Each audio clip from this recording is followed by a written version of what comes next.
Ազգային ժողովի մեծարգո նախագահ, հարգելի փոխխոսնակ,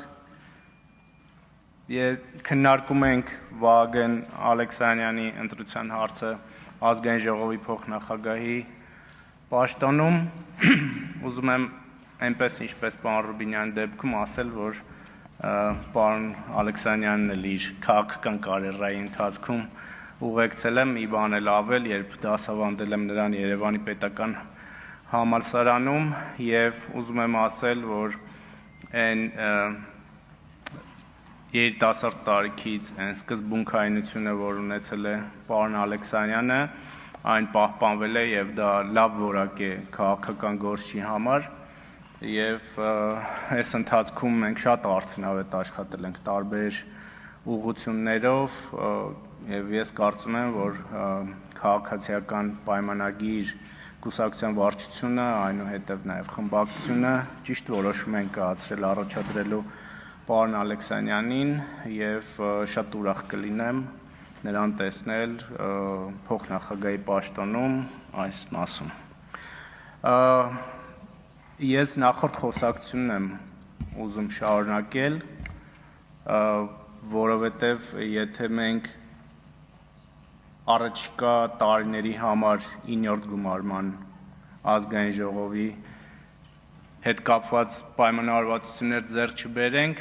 մենք էլի հետ ենք գնալու 5 կոտրած տաշտակի առաջ, անցած օրերի մեր քննարկումները գնահատում եմ որպես դրական, բայց որոշակի մտահոգիչ բաներ կար, դրվագներ կար, որոնց կուզեի անդրադառնալ և այս ելույթը իրականում չէի ունենա այս մասով, եթե չլիներ պարոն Գեղամ Մանուկյանի ելույթը և որքան էլ որ տարօրինակ է պարոն Մամիկոն Ասլանյանի ելույթը։ Ինչ է ասում պարոն Մանուկյանը, ասում է ուժեղ Հայաստանն է դիմում, ասում է այդ որ մենք ստեղ մաշվել ենք ձեր համար, որ գաք սենց մեծ ֆրակցիա ունենաք, նախորդ ընդդիմադիր ֆրակցիաների գումարից պատգամավորական մանդատների մի բան էլ ավել, բայց այդ մենք հենց այնպես չենք մաշվել, էլի, այս իշխող խմբակցության հետ տենց կոնստրուկտիվ խաղեր մի խաղացեք, կարեք են ինչ-որ մենք ենք նախկինում արել։ Հիմա ես ուզում եմ այս արձանագրենք, որպեսզի հետո այլ հարցեր չլինի և նորից ընդդիմադիր խմբակցություններին, այդ թվում նաև Հայաստան դաշինքին կոչ անել չկրկնել նախորդ գումարման սխալները, որովհետև օբյեկտիվորեն իշխանությունը ունի բազմաթիվ օրինական հնարավորություններ իր դիրքերը ամրապնդելու և ինչպես նախորդ անգամ ասեցի, ամենալավ միջոցը ընդդիմության համար գալ իշխանության, դա այն է, որ ներկայացնի գաղափարներ, ստեղծի հանրային դիսկուրս, իշխանությունը կկատարի դա լավ է, ընդդիմությունը կասի դա իմ արածն է, չի կատարի իշխանությունը, տենց դուխով կգնա 5 տարի հետո, հանրությանը կասեք, որ այ այսքան լավ բաներ ենք առաջարկել և դուք ուզում եք, որ դա լինի, բայց այս իշխանությունը դա չի արել և հետևաբար ինձ ընտրեք և դա այդպես է աշխատում ամբողջ աշխարհում և մյուս դրվագը իհարկե վերաբերում է պարոն Մամիկոն Ասլանյանի ելույթի վերջին մասին, երբ որ ասեց, որ դուք ամեն ինչ անելու եք, որ մնաք իշխանության, մենք ամեն ինչ անել ենք, որպեսզի ձեզ հեռացնենք, եթե այս տրամաբանությամբ գնանք, էլի սա հակամարտություն է և հակասում է այնն, ինչ որ ես ձեզ ասեցի, դուք մեզ հեռացնելու համար ստեղ չպետք է աշխատեք, դուք պետք է աշխատեք ի բարօրություն մեր մեկ քաղաքացու 3 միլիոնից, պարոն Ղազարյան չընդհատեք, այդ մեկ քաղաքացու, երբ որ դուք այդ մեկ քաղաքացուն պայմանական ձեզանով անեք ձեր լավ գաղափարներով, իշխանությունը դա բանաձև է, ինքը կհեռանա շատ հանգիստ այդ ժողովրդի պահանջով և այլն։ Մենք էլ որպես իշխանություն աշխատում ենք այն ուղղությամբ, որ քաղաքացին մնա իշխանության կողմեն մեծամասնությունը որ տվել է և հաջորդ ընտրություններին նորից վերընտրվի։ Բայց ինչ ենք մենք ունենում այս ընթացքում։ Ես անկեղծ ձեզ պետք է ասեմ, ես լսել եմ վերջին 4 օրերի բոլոր ելույթները։ Դուք տեսել եք, որ այստեղ նստած հատ-հատ լսում եմ ձեր բոլոր ելույթները եւ անկեղծորեն պետք է ասեմ, որ բավականին շատ կետեր եմ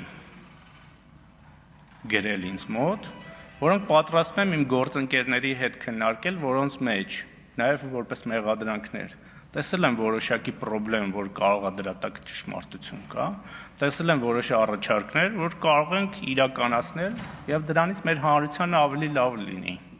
Եվ ես կարծում եմ, որ սա պետքա լինի իշխանություն, ընդդիմություն, գործակցության, համագործակցության այդ հնարավորությունը։ Այդ բոլորը քաղել եմ ձեր ելույթներից, բայց նաեւ ձեր ելույթներում այնպիսի բաներ կան, որ կարծում եմ մեզանից ժամանակ եւ ռեսուրս է տանում։ Ավելի քիչ ժամանակ ստեղ կնստենք, բայց ավելի արդյունավետ կաշխատենք։ Ասենք, չգիտեմ, Տիկին Մաթևոսյանը հերթական ֆեյքերի շարքն է ներկայացնում, ասենք, փակում եք փառքի անկյունները։ Որտեղ մի օրինակ կարող եք ցույց տալ։ Չեք կարող ցույց տալ այդպիսի բան։ Ասենք տարբեր դեղին մամուլի ռեպորտաժներից կամ վերնագրերից գալիս եք այստեղ օրինակներ եք բերում, ֆեյքեր, կատարյալ ֆեյքեր կամ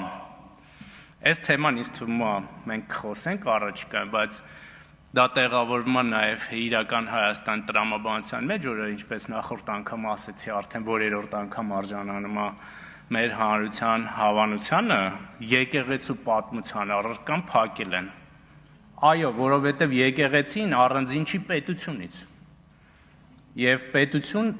եկեղեցու պատմությունը նաև մեր պետության պատմությունն է։ Իսկ հայոց պատմություն փոխելը Հայաստանի պատմության էլի այդ տրամաբանության մեջ է, որովհետև Հայաստանի Հանրապետության պատմությունը այդ ամբողջ պատմությունն է, այդ թվում նաև եկեղեցու պատմության։ Եվ այս հին թեմաները նորից բերել օրակարգ, դուք եք ասում, չէ՞, մի գնացեք, ասեք, ով ասեց մեր գործընկերներից, կարծեմ պարոն Ասլանյանն էլի 99 թիվ կամ 30 տարի հետ։ Գնում եք հետ, պատասխանը ստանում եք։ Որովհետև սրանք փակված թեմաներ են, որոնք կարծում եմ պետք չի արծարծել, կամ այդ բան, ընտրությունների գիշերը մանտրայի պես բոլորը կրկնում են, ժամը 2-ին ամփոփումը ընտրությունների դադարել է։ Ձեր բոլոր ընդդիմադիր կայքերը on-line հեռարձակել են այդ թվում 2-ին, 3-ին, 4-ին, 5-ին, 6-ին, մինչև ժամը 8:20 կենտրոնական ընտրական հանձնաժողովի կայքի ամփոփումը, որ անընդհատ այդ թվերը փոխվել է, անընդհատ։ Ինչ դադարի մասին է խոսում։ Դադարելներ, պարոն Վարդևանյանը սահմանադրական դատարանում կհաներ ու անընդհատ կբարձրացներ այդ հարցը, որ այսպիսի աղաղակող բան է եղել։ Կամ մի հատ ուրիշ թեմա կա, ասում եմ, դուք մեծամասնություն եք ձեռք բերել փոշիացած ձայների շնորհիվ։ Այստեղ քանի պատգամավոր կա ձեզանից, որ էլի փոշիացածով մանդատներ են ստացել։ Քանի ինչի եք վերցրել այդ փոշիացածով մանդատները։ Այդ դրա արդյունքում Հարություն Հարությունյանը, Շիրազ Մանուկյանը, Անուշ Միրզոյանը,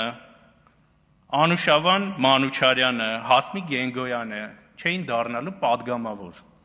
Եք տվել այդ մանդատները, ինչ եք ասել, այ փոշիացածով, լավ է կարևոր վերցրել եք, որովհետև դա օրենսդրությամբ է այդպես։ Կամ Հայաստան դաշինքում մեր շատ սիրելի Մեսրոպ Մանուկյանը օրինակ չէր կարողանալու դառնալ պատգամավոր, Լիլիթ Գալստյանը չէր դառնալու պատգամավոր, Արտուր Սարգսյանը, որ վահանակը անվան այդ ցուցանակը բերում եք, այստեղ ցույց եք տալիս, այդ փաստարկն չէիք ունենալու, այս 3-4 օրա դա ձեր հիմնական թեման է, բայց այդ էլ չէիք ունենալու։ Հիմա էլի շատ բաներ ունեի ասելու, բայց կոչ կանեմ թույլ չտաք նաև ձեր գործընկերներին այս ամբիոնը վերածել եւ խորհրդանը վերածել Անժելա Թովմասյանի տաղավարին, որը ժողովրդի մեջ կոչում են Անժոյի բեսեդկա։ Մի թույլ տվեք այդպիսի բան անել։ Եվ վերջում ուզում եմ Լևոն Քոչարյանի ելույթի մի դրվագին անդրադառնալ, որ այստեղից ժպտալով ասում էր, եւ քմծիծաղ տալով ասում էր եւ այդ քմծիծաղի մեջ ձեռ առնելիք էր կար մի քիչ, որ դե օրենքն էլ է ձեր ձեռքը, ինստիտուտներն էլ են ձեր ձեռքը, այդքան ասում եք հայրս կամ նրա ժամանակահատվածում բոլորը մեղավոր են եղել, այդ պատժեիք եւ ինքը ճիշտ է ցավոք։ Ինքը ճիշտ է ցավոք եւ ես պրետենզիան մեր ժողովրդի կողմից է եղել եւ ես կարծում եմ ավարտում եմ, որ քաղաքական այս անարդարությունը իր հանգուցալուծումը կգտնի։ Շնորհակալություն։